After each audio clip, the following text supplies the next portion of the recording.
ভোরের সূর্য উঠেছে, মাঠ জুড়ে হালকা কুয়াশা, বাতাসে ধানের চারা আর মাটির গন্ধ। একজন কৃষক মাথায় খড়ের টুপি পরে খেতে নেমেছে। খালি পায়ে কাদামাখা জলে দাঁড়িয়ে ধান লাগাচ্ছে সে। তার মুখে ঘামের ফোঁটা, কিন্তু চোখে তৃপ্তির ঝিলিক। নিজের হাতে ভবিষ্যতের ফসল বুনছে সে। কিছুক্ষণ পর সূর্য ওপরে উঠে গেছে। কৃষক একটু বিশ্রাম নিতে মাঠের ধারে বসে পড়ে। তার পাশে বাঁশের ঝুড়ি আর একটি মাটির কলস।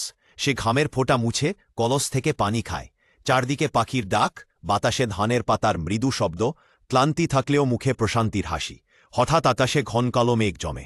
বাতাস জোরে বয়ে যায়। তারপর ধীরে ধীরে বৃষ্টি নামতে শুরু করে। ধানের মাঠে বৃষ্টির ফোঁটা ঝরে, জল ছিটকে পড়ে কৃষকের গায়ে।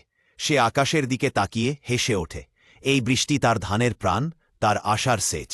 ভেজা জামা আর কাদামাখা পা নিয়ে সে দাঁড়িয়ে থাকে, যেন প্রকৃতির সঙ্গে একাকার হয়ে গেছে। কিছুক্ষণ পর বৃষ্টি থেমে যায়। আকাশে সূর্য উঁকি দেয়। চারদিক ঝলমল করে ওঠে। কৃষক কাঁধে ঝুড়ি তুলে ধীরে ধীরে বাড়ির পথে হাঁটতে থাকে। পথে কাদার ওপর তার পায়ে ছাপ পড়ে থাকে।